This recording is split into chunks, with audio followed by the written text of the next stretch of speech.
എൻ്റെ എല്ലാ പ്രിയ സുഹൃത്തുക്കൾക്കും ഐതിഹ്യ കഥകളിലേക്ക് വീണ്ടും സ്വാഗതം. നമ്മൾ ഇന്നിവിടെ പറയുന്നത് ശ്രീ കൊട്ടാരത്തിൽ ശങ്കുണ്ണിയുടെ ഐതിഹ്യമാലയിലെ കൊല്ലം വിഷാരിക്കാവ് എന്ന കഥയാണ്. ഈ ഭദ്രകാളി ക്ഷേത്രം ഇപ്പോൾ സ്ഥിതി ചെയ്യുന്നത് ബ്രിട്ടീഷ് മലബാറിൽ കുറുമ്പറനാട് താലൂക്കിൽ ചേർന്ന് വിയ്യൂരംശം വണ്ണമംഗലം ദേശത്ത് പന്തലായിനി തീവണ്ടി സ്റ്റേഷന് 1.5 നാഴിക വടക്കു പടിഞ്ഞാറാണ്. ഇത് പണ്ട് തിരുവിതാംകൂറിൽ കൊല്ലത്തായിരുന്നു. അവിടെ ഇരുന്ന ഈ ക്ഷേത്രം ഇവിടെയായി തീരുന്നത് എങ്ങനെയെന്നും മറ്റുമാണ് ഇവിടെ ഇപ്പോൾ നമ്മൾ പറയുന്നത്. പണ്ട് വൈശ്യജാതിക്കാരായ ഏതാനും കുടുംബക്കാർ പരദേശത്ത് നിന്ന് കൊല്ലത്ത് വന്ന് താമസിച്ചിരുന്നു. അവരുടെ പ്രധാന തൊഴിലുകൾ പട്ടുനെയ്ത്തും സ്വർണ്ണ വ്യാപാരവുമായിരുന്നു. അതുകൊണ്ട് അവർ കാലക്രമേണ വലിയ ധനവാന്മാരായി തീർന്നു. അങ്ങനെയിരുന്ന കാലത്ത് അവരിൽ ഒരാൾ ശ്രീ പോർക്കലിയിൽ പോയി ഭഗവതിയെ സേവിച്ച് താമസിച്ചു.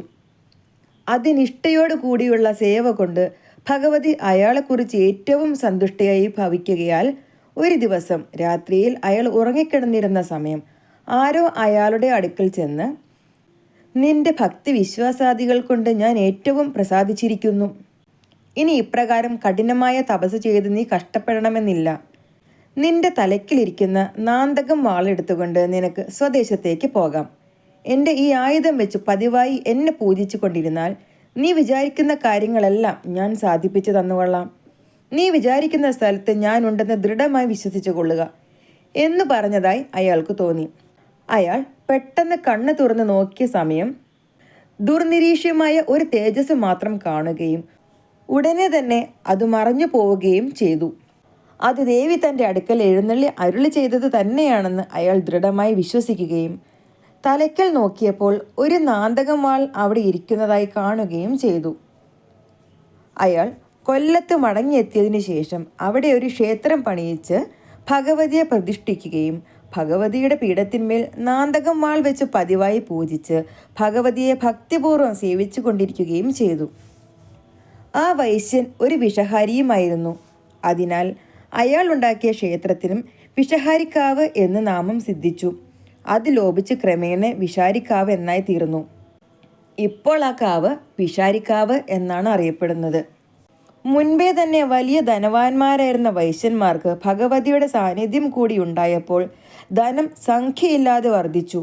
അവർ കപ്പലുകളും പത്തേമാരികളും പണിയിച്ച് അവരുടെ കച്ചവടം യൂറോപ്പ് രാജ്യങ്ങൾ വരെ പ്രചരിപ്പിച്ചു തുടങ്ങി. അപ്പോഴേക്കും വിഷഹാരിയും ദേവിയെ സേവിച്ചു കൊണ്ടുവന്ന ആളുമായ ആ വൈശ്യന് ധനമെന്ന പോലെ തന്നെ അഹങ്കാരവും സീമാതീതമായി വർദ്ധിച്ചു. അതിനാൽ അവർ ക്രമേണ രാജാവിനെ പോലും കൂട്ടാക്കാതെയും രാജാവിന് ക്രമപ്രകാരം കൊടുക്കേണ്ടുന്ന നികുതിയും മറ്റും കൊടുക്കാതെയുമായി. മുഷ്കന്മാരായ വൈശ്യന്മാരുടെ ധിക്കാരം ക്രമേണ രാജാവിന് ദുസ്സഹമായി തീർന്നു. അതിനാൽ കൊല്ലത്ത് താമസിക്കുന്ന സകല വൈശ്യന്മാരും 3 ദിവസത്തിനകം നാട് വിട്ടു പൊയ്ക്കൊള്ളണം എന്നൊരു രാജകൽപ്പന പുറപ്പെട്ടു. അപ്പോൾ വൈശ്യന്മാരാകപ്പാടെ പരിഭ്രാന്ത ഹൃദയന്മാരും വിഹ്വലന്മാരുമായി തീർന്നു. ഭഗവതിയെ പ്രതിഷ്ഠിച്ച് സേവിച്ചു കൊണ്ടിരുന്നവരുൾപ്പെടെ 8 കുടുംബക്കാർ കൽപ്പന കേട്ട ക്ഷണത്തിൽ അവരുടെ സകല ജംഗമ വസ്തുക്കളും പത്തേമാരികളിലാക്കിക്കൊണ്ട് സമുദ്രമാർഗേണ വടക്കോട്ട് പുറപ്പെട്ടു. ഭഗവതിയെ സേവിച്ചു കൊണ്ടിരുന്ന വൈശ്യൻ യാത്രയായ സമയം ആ ഭഗവതിയെ അയാൾ നാന്തകം വാളിന്മേൽ ആവാഹിച്ചെടുത്തുകൊണ്ടാണ് പോയത്. ശേഷമുണ്ടായിരുന്ന കുടുംബക്കാർ അവരവരുടെ പൂർവ്വസ്ഥലമായ പാണ്ഡ്യരാജ്യത്തേക്കും പോയി. വടക്കോട്ട് പോയവർ കരയോട് ചേർന്ന പത്തേമാരി ഓടിച്ചു പോയ സമയം ഒരു സ്ഥലത്ത് പശുക്കളും പുലികളും ജാതി വൈര്യം കൂടാതെ ഒന്നിച്ച് മേഞ്ഞുകൊണ്ട് നിൽക്കുന്നതായി കണ്ടു. ഈ സ്ഥലം സമാധാനത്തോടു കൂടി താമസിക്കാൻ കൊള്ളാവുന്നതാണെന്ന് നിശ്ചയിച്ച് അവർ പത്തേമാരികൾ അവിടെ അടുപ്പിച്ച് കരക്കിറങ്ങി. കടലോടടുത്തുള്ള ആ സ്ഥലം അക്കാലത്ത് വലിയ വനപ്രദേശമായിരുന്നു. അവർ കരക്കിറങ്ങിയതിന് ശേഷം അവിടെയെല്ലാം ചുറ്റി നടന്നു ഭഗവതിക്ക് ക്ഷേത്രവും അവർക്ക് ഗ്രഹങ്ങളും പണിയുന്നതിന് യോഗ്യമായ സ്ഥലങ്ങൾ നോക്കിക്കണ്ട് നിശ്ചയിക്കുകയും ആ സ്ഥലങ്ങൾ കുറുമറനാട്ട് രാജാവിൻ്റെ വകയായിരുന്നതിനാൽ രാജാവിന് പിടിപ്പത് വില കൊടുത്ത് അവ വാങ്ങുകയും ക്ഷേത്രവും ഗ്രഹങ്ങളും പണിയിക്കുകയും ചെയ്തു.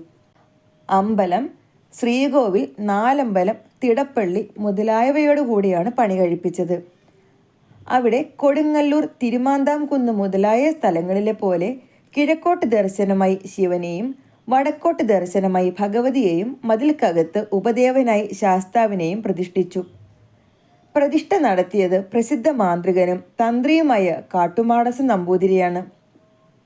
എങ്കിലും പിന്നെയും ശാന്തി നടത്തിയിരുന്നത് ഭഗവതിയെ സേവിച്ചു കൊണ്ടുവന്ന ആ വൈശ്യനും അദ്ദേഹത്തിൻ്റെ കാലശേഷം തദ്ുപദേശപ്രകാരം അദ്ദേഹത്തിൻ്റെ കുടുംബക്കാരുമായിരുന്നു.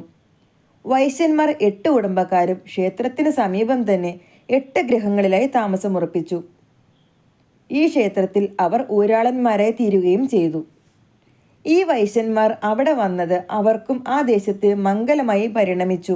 അതിനാൽ ആ ദേശത്തിന് വന്നമംഗലം എന്ന് നാമം സിദ്ധിച്ചു. അത് ക്രമേണ മണ്ണമംഗലം എന്നായി തീർന്നു. ക്ഷേത്രത്തിന് പൂർവ്വസ്മരണ വിടാതെ അവർ കൊല്ലം വിഷാരിക്കാവ് എന്ന് തന്നെ പേരിട്ടു. അതിന് ഇപ്പോഴും ഭേദഗതി ഒന്നും വന്നിട്ടുമില്ല.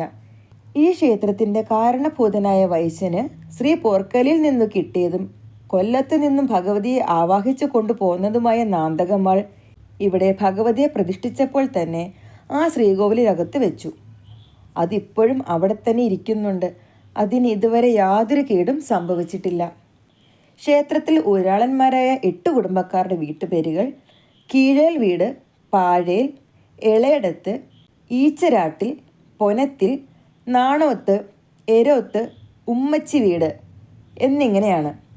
ക്ഷേത്രത്തിൽ കൈകാര്യകർത്തൃത്വം 1 മുതൽ 4 വരെ വീട്ടുകാർക്കാണ്. അവർക്ക് കാരണവസ്ഥാനവും ഉണ്ട്. ശേഷമുള്ള 4 വീട്ടുകാരും ഇവരുടെ അനന്തരവരുടെ നിലയിലാണ് വർത്തിച്ചു പോരുന്നത്. ഈ വൈശ്യന്മാർ പത്തേമാരികളിൽ നിന്ന് കരക്കിറങ്ങിയതിനു ശേഷം ക്ഷേത്രത്തിനും വീട്ടുകാർക്കും യോഗ്യമായ സ്ഥലം നോക്കി നിശ്ചയിക്കാൻ പോയവർ വെയിലത്ത് നടന്ന് ക്ഷീണിച്ചപ്പോൾ ഒരു ഐനിമരത്തിൻ്റെ ചുവട്ടിൽ ചെന്നിരുന്നു. ആ വൃക്ഷം ശാഖോപശാഖകൾ കൊണ്ട് പന്തൽ പോലെ പരന്നതായിരുന്നതിനാൽ അവർ അതിന് പന്തലായിനി എന്ന് പേരിട്ടു. അതിനാൽ ആ ദേശത്തിനും ആ പേര് തന്നെ സിദ്ധിച്ചു. ഈ വൈശ്യന്മാർ 8 കുടുംബക്കാർ മാത്രമായിരുന്നതിനാൽ അവർക്ക് യഥാപൂർവം പെൺകിടാങ്ങളെ വിവാഹം കഴിച്ചു കൊടുക്കുന്നതിനും മക്കത്തായം ആചരിക്കുന്നതിനും നിവൃത്തിയില്ലാതെയായി തീർന്നു. അതിനാൽ അവർ ചില നായർ വീട്ടുകാരെ എണങ്ങാക്കി ചേർക്കുകയും മക്കത്തായം ഉപേക്ഷിച്ച് മരുമക്കത്തായം സ്വീകരിക്കുകയും ചെയ്തു. വൈശ്യന്മാർ നായന്മാരായി തീർന്നപ്പോൾ ക്ഷേത്രത്തിൽ ശാന്തിക്ക് അവരായാൽ പോരെന്ന് അവർക്ക് തന്നെ തോന്നുകയാൽ ശാന്തിക്ക് അവർ ചലോറ എന്ന് ഇല്ലപ്പേരായ ഒരു നമ്പൂരിയെ നിയമിച്ചു. നമ്പൂരി ശാന്തിയായപ്പോൾ അവിടെ സ്വല്പം ചില ഭേദഗതികൾ വരുത്തേണ്ടതായി വന്നു. ക്ഷേത്രത്തിൽ ഉഷ ഉൾപ്പെടെ 5 പൂജ പതിവുള്ളതിനാൽ ഭഗവതിക്ക് മാത്രം ഉച്ചപൂജയ്ക്കുള്ള നിവേദ്യം മദ്യവും മാംസവുമായിരുന്നു പതിവ്. നമ്പൂരി ശാന്തിയായപ്പോൾ അത് വേണ്ടെന്ന് വെച്ചു. മദ്യമാംസങ്ങൾ നിവേദ്യമല്ലാതെയാവുകയും പൂജ നമ്പൂരിയാവുകയും ചെയ്തപ്പോൾ ഭഗവതിയുടെ ശക്തിയും ചൈതന്യവും വളരെ വർദ്ധിച്ചു. മുൻപേ തന്നെ ഉഗ്രമൂർത്തിയായ ഭഗവതി നമ്പൂരിയുടെ പൂജ നിമിത്തം അത്യുഗ്രയായി തീർന്നു. ദേവിക്ക് ഭയങ്കരി എന്നുള്ള നാമം അപ്പോഴാണ് യഥാർത്ഥമായി തീർന്നത്. ദർശനത്തിനായി ചെല്ലുന്നവർക്ക് പകൽ സമയത്ത് പോലും ഭഗവതിയുടെ നടയിൽ പോകാനെന്നല്ല, ക്ഷേത്രത്തിനകത്ത് കടക്കാൻ തന്നെയും എന്തോ വല്ലാത്ത ഒരു ഭയം ഉണ്ടായിത്തീർന്നു. അപ്പോൾ ഈ ഉഗ്രത സ്വല്പം കുറയ്ക്കണമെന്ന് നിശ്ചയിച്ച് ഊരാളന്മാർ നമ്പൂരിയുടെ ശാന്തി വേണ്ടെന്ന് വയ്ക്കുകയും ശാക്തേയന്മാരായ വട്ടോളി മൂസദിന്മാരെ കൊണ്ട് ശാന്തി തുടങ്ങിക്കുകയും ചെയ്തു. മൂസദിന്മാർ ശാന്തി തുടങ്ങിയതോടുകൂടി മദ്യമാംസങ്ങളും നിവേദിച്ചു തുടങ്ങുകയും അപ്പോൾ ദേവിയുടെ ഉഗ്രതയ്ക്ക് സ്വല്പം ശമനം സംഭവിക്കുകയും ചെയ്തു. ഇപ്പോഴും ഈ ക്ഷേത്രത്തിൽ ശാന്തി നടത്തി വരുന്നത് വട്ടോളി മൂസദിന്മാർ തന്നെയാണ്. എങ്കിലും ആണ്ടുതോറും മീനത്തിൽ തന്ത്രിയെ അവിടെ വരുത്തി ഒരു ശുദ്ധി കലശവും ബ്രാഹ്മണരെ കൊണ്ട് 3 ദിവസത്തെ പൂജയും ഇപ്പോഴും നടത്തി വരുന്നുണ്ട്. ഈ ക്ഷേത്രത്തിൽ ആണ്ടുതോറും മീനമാസത്തിൽ 8 അഹസായിട്ട് ഒരു ഉത്സവം നടന്നു വരുന്നുണ്ട്. അതിന് കാളിയാട്ടം എന്നാണ് പേര് പറഞ്ഞു വരുന്നത്. ഈ ഉത്സവം മറ്റു ക്ഷേത്രങ്ങളിലെ പോലെയൊന്നുമല്ല.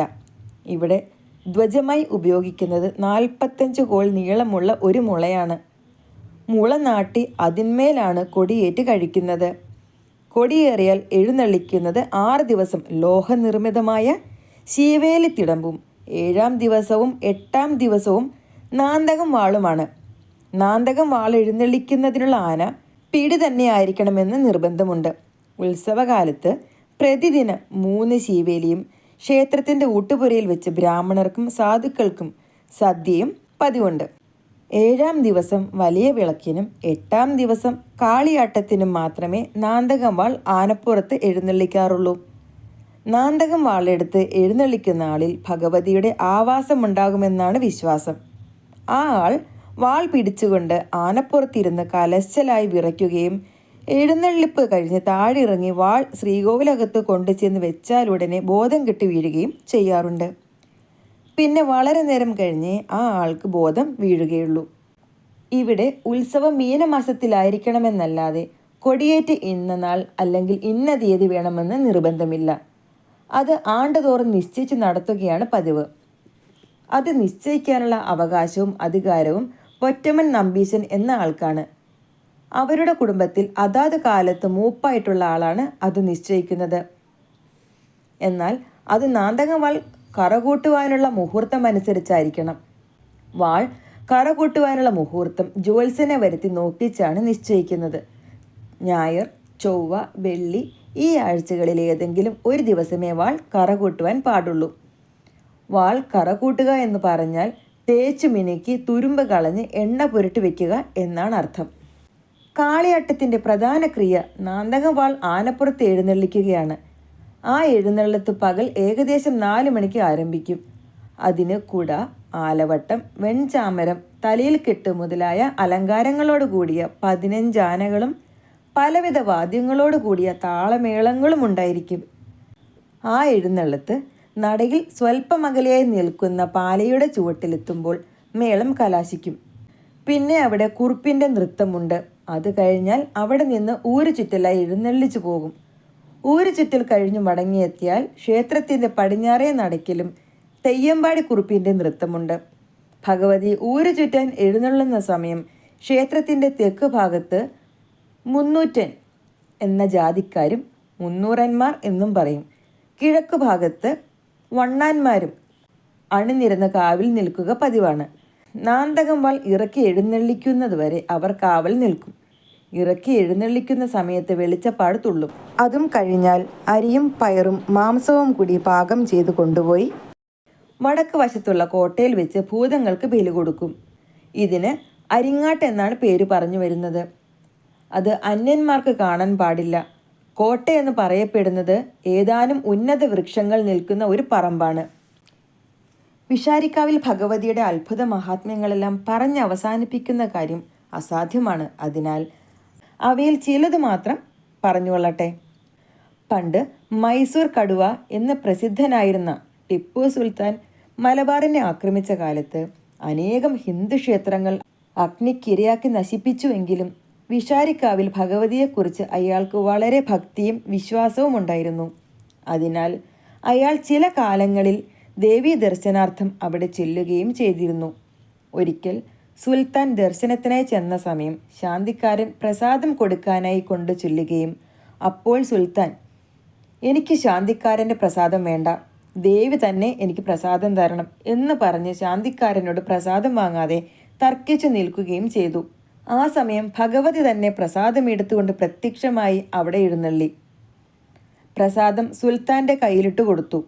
പ്രസാദം വാങ്ങിയതിനോടുകൂടി സുൽത്താൻ ബോധം കെട്ടി വീഴുകയും ദേവി അന്തർദാനം ചെയ്യുകയും ചെയ്തു. പിന്നെ 3.25 നാഴിക കഴിഞ്ഞപ്പോൾ സുൽത്താന് ബോധം വീണു. അപ്പോൾ അയാൾ താൻ വിചാരിക്കുകയും പറയുകയും ചെയ്തത് അവിവേകമായി പോയി എന്ന് തോന്നുകയും ദേവിയെക്കുറിച്ചുള്ള ഭക്തിവിശ്വാസങ്ങൾ പൂർവാധികം വർദ്ധിക്കുകയും ചെയ്തു. അതിനാൽ സുൽത്താൻ പ്രതിവത്സരം 342 രൂപ വീതം സർവമാന്യമായി ദേവസ്വത്തിലേക്ക് കൊടുത്തു വന്നിരുന്നു. പിന്നീട് ടിപ്പുവിൻ്റെ രാജ്യം ബ്രിട്ടീഷ് ഗവൺമെൻറ്റിൻ്റെ അധീനതയിലായപ്പോൾ ആ സംഖ്യ ആ ഗവൺമെൻറ് സർവമാന്യമായി ഭൂനികുതി വകയിൽ വിട്ടുകൊടുത്തു. ആ സ്ഥിതിയിൽ ഇന്നും നടന്നു വരുന്നു. ഒരിക്കൽ ചില ക്ഷേത്രങ്ങൾ പെട്ടെന്ന് നടത്തേണ്ടതായും തൽക്കാലം ദേവസ്വത്തിൽ പണം ചുരുക്കമായും വരികയാൽ ഊരാളന്മാർ ചിങ്ങപുരത്ത് കൃഷ്ണപ്പട്ടർ എന്നൊരാളോട് ഏതാനും രൂപ കടം വാങ്ങി. ആ സംഖ്യ അവധിക്ക് കൊടുത്തു തീർക്കാഞ്ഞതിനാൽ പട്ടർ അന്യായം കൊടുത്ത് ഊരാളന്മാരുടെ മേലും ദേവസ്വം വക സ്വത്തുക്കളിന്മേലും സ്ഥാപിച്ച് വിധി സമ്പാദിച്ചു. ഊരാളന്മാരെ വാറണ്ടിൽ പിടിക്കാൻ പല പ്രാവശ്യം ശ്രമിച്ചിട്ടും സാധിച്ചില്ല. ഒടുക്കം പട്ടർ കാളിയാട്ട ദിവസം നാന്തകം വാൾ എഴുന്നള്ളിക്കുന്ന ആനയ്ക്ക് കെട്ടിക്കുന്നതും ദേവസ്വം വകയുമായ സ്വർണത്തലയിൽ കെട്ട് ജപ്തി ചെയ്യിക്കുമെന്ന് നിശ്ചയിച്ച് ആമീനോടുകൂടി 8ാം ഉത്സവ ദിവസം ക്ഷേത്രസന്നിധിയിലെത്തി. എഴുന്നള്ളിച്ച് പുറത്ത് വന്നപ്പോഴേക്കും പട്ടർക്ക് അവിടെ നിൽക്കാൻ വയ്യാതെയായി. അദ്ദേഹം ഒരു ഭ്രാന്തനെ പോലെ അവിടെ നിന്ന് ഓടി.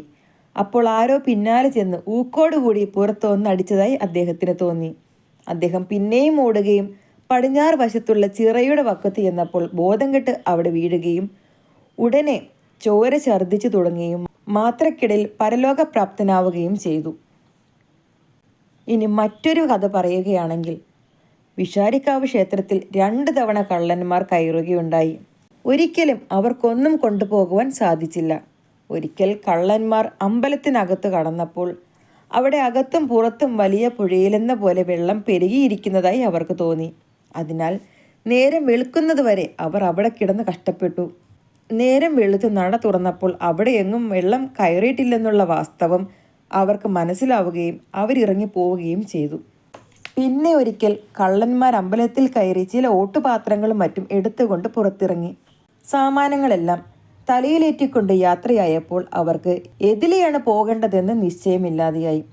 അവർ ആ പാത്രങ്ങളും തലയിൽ വെച്ചുകൊണ്ട് നേരം വെളുക്കുന്നതുവരെ ക്ഷേത്രത്തിന് പ്രദക്ഷിണം വെച്ചു.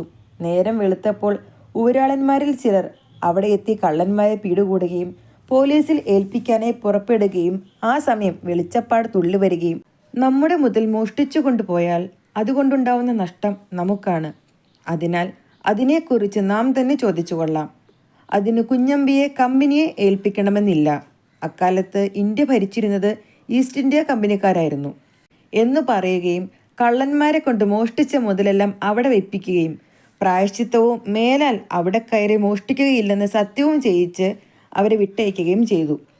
അതിൽ പിന്നെ ഒരിക്കലും ആ ക്ഷേത്രത്തിൽ കള്ളന്മാർ കയറിയിട്ടില്ല. മുമ്പൊരു കാലത്ത് ദേവസ്വം വകയായി ഇവിടെ ഒരു പിടിയാന ഉണ്ടായിരുന്നു. ആ ആനയെ ഒരിക്കൽ ഏറനാട് താലൂക്കിൽ മമ്പാട്ട് ദേശക്കാരനായ ഒരു മുഹമ്മദീയന് പാട്ടത്തിന് കൊടുത്തിരുന്നു. ഉത്സവത്തിന് എഴുന്നള്ളിക്കാൻ ആനയെ മുൻകൂട്ടി മടക്കി അയച്ചു കൊള്ളാമെന്നുള്ള കരാറോട് കൂടിയാണ് മുഹമ്മദീയൻ ആനയെ കൊണ്ടുപോയത്. എങ്കിലും ഉത്സവം അടുത്തപ്പോൾ ഊരാളന്മാർ മുഹമ്മദീയൻ്റെ പേർക്ക് ഒരെഴുത്ത് കൊടുത്ത് ആളെ അയച്ചു. ആ എഴുത്തിന് മുഹമ്മദീയൻ്റെ മറുപടി ഇപ്രകാരമായിരുന്നു: ഇപ്പോൾ പണിത്തിരക്ക് വളരെ അധികമാകിയാൽ ഉത്സവത്തിന് തക്കവണ്ണം ആനയെ മടക്കി അയക്കാൻ നിവൃത്തിയില്ല എന്നായിരുന്നു. വേറെ ആനയെ അന്വേഷിച്ചിട്ട് കിട്ടിയതുമില്ല. ഊരാളന്മാർ ആകപ്പാടെ വിഷണ്ണന്മാരായി തീർന്നു. എങ്കിലും ഉത്സവാരംഭ ദിവസം രാത്രിയിൽ എഴുന്നള്ളിക്കാനുള്ള സമയമായപ്പോൾ പടിഞ്ഞാറേ ചിറയിൽ ഒരാനയുടെ ശബ്ദം കേട്ട് ഊരാളന്മാരും മറ്റും ഓടിച്ചെന്ന് നോക്കിയപ്പോൾ അത് ദേവസ്വം വക പിടിയാന തന്നെയായിരുന്നു. അന്ന് പകൽ മുഴുവനും ആ ആന മുഹമ്മദീയൻ്റെ പണിസ്ഥലത്തുണ്ടായിരുന്നു. മമ്പാട്ട് നിന്ന് ഈ ക്ഷേത്രത്തിലേക്ക് 80 നാഴിക ദൂരമുണ്ട്. ഇത്രയും ദൂരം 10 നാഴിക കൊണ്ട് ഈ ആന എത്തിയതെങ്ങനെയെന്ന് ഭഗവതിക്ക് മാത്രം അറിയാം. ആനയുടെ മേൽ ചങ്ങലയും കൂടെ ആനക്കാരനും ഉണ്ടായിരുന്നില്ല. ആന ആരും പറയാതെ സ്വയമേ ചിറയിൽ ഇറങ്ങി കുളിച്ച് ക്ഷേത്രത്തിൽ ചെന്ന് നിന്നു. തലയിൽ കെട്ട് എടുത്തുകൊണ്ട് ചെന്നപ്പോഴും ആരും പറയാതെ തന്നെ ആന മടക്കി. ഒരാൾ കയറി തലയിൽ കെട്ട് കെട്ടിച്ചു. ശാന്തിക്കാരൻ പതിവ് പോലെ എഴുന്നള്ളിക്കുകയും ചെയ്തു. അങ്ങനെ 2 ദിവസം കഴിഞ്ഞപ്പോഴേക്കും ആനയെ അന്വേഷിച്ച് മുഹമ്മദീയനും ആനക്കാരനും ഇവിടെ വന്നു ചേർന്നു. ഉത്സവത്തിന് എഴുന്നള്ളിക്കാൻ ആനയെ അയക്കാതിരുന്നതിന് മുഹമ്മദീയൻ പ്രായശ്ചിത്തം ചെയ്യുകയും ദേവിയുടെ കോപം ഉണ്ടാകാതെ ഇരിക്കേണ്ടതിലേക്കായി അനേകം വഴിപാടുകൾ നടത്തുകയും ചെയ്തു. ഈ ക്ഷേത്രത്തിലെ കോമരം പട്ടുമുണ്ടയ്ക്കൽ തെയ്യമ്പാടി കുറുപ്പിൻ്റെ കുടുംബത്തിൽ അന്നന്ന് മൂത്ത ആളായിരിക്കുകയാണ് പതിവ്.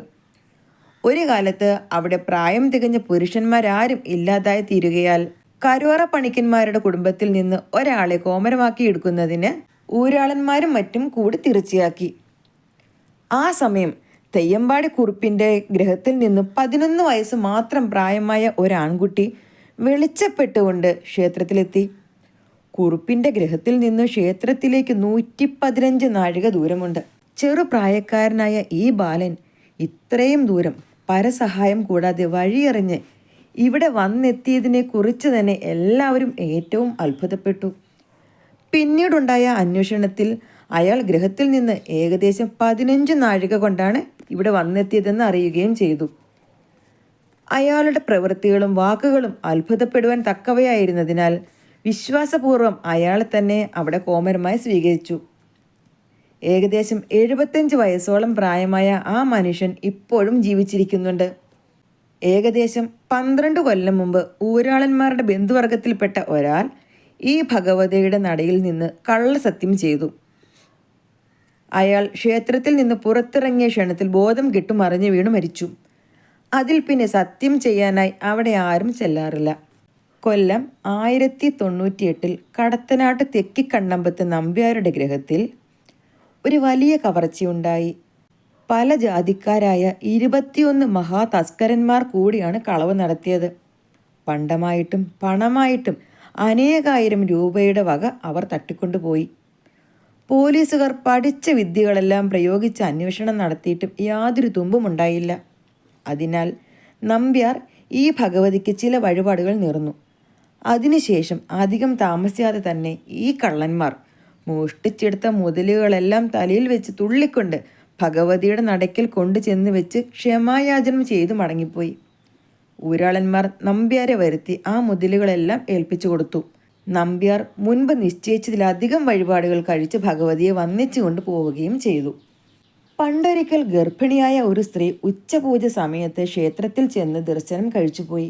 അന്ന് അസ്തമിക്കുന്നതിന് മുമ്പ് ആ സ്ത്രീ മരിച്ചു. ഇതിൻ്റെ കാരണമെന്തെന്നറിയുന്നതിനായി ആ സ്ത്രീയുടെ വീട്ടുകാർ ഒരു പ്രശ്നക്കാരനെ കൊണ്ട് പ്രശ്നം വെപ്പിച്ചു നോക്കി. സ്ത്രീയുടെ മരണത്തിനുള്ള കാരണം ഭഗവതിയുടെ കോപമാണെന്ന് പ്രശ്നക്കാരൻ വിധിച്ചു. ഭഗവതിക്ക് ഉച്ചപൂജയ്ക്കുള്ള നിവേദ്യം മദ്യവും മാംസവുമാണല്ലോ പതിവ്. മദ്യം സേവിച്ച് മതിച്ചിരിക്കുന്ന സമയത്ത് ആരായാലും അന്യന്മാർ ചെന്ന് കാണുന്നത് സന്തോഷാവഹമായിരിക്കുകയില്ലല്ലോ. വിശേഷിച്ച് ഒരു സ്ത്രീയായ ഭഗവതി മദ്യപാനം ചെയ്ത് ആഹ്ലാദിച്ചിരിക്കുന്ന സമയത്ത് മറ്റൊരു സ്ത്രീ ചെന്ന് കണ്ടാൽ കോപമുണ്ടാകാതെ ഇരിക്കുമോ? ഇതാണ് പ്രശ്നക്കാരൻ്റെ യുക്തി. അതൊക്കെ എങ്ങനെയായാലും അക്കാലം മുതൽ ഈ ക്ഷേത്രത്തിൽ ഉച്ചപൂജയ്ക്ക് ശേഷം സ്ത്രീകൾ അകത്തു കടന്ന് ദർശനം കഴിക്കാതെയായി. അത് ഇപ്പോഴും അങ്ങനെ തന്നെ ഇരിക്കുന്നു. ഇത് ശ്രീ കൊട്ടാരത്തിൽ ശങ്കുണ്ണി അവർകളുടെ കഥയാണ്. അദ്ദേഹം പറഞ്ഞത് ഞാൻ നിങ്ങളോട് വായിച്ചു കേൾപ്പിച്ചു എന്ന് മാത്രം.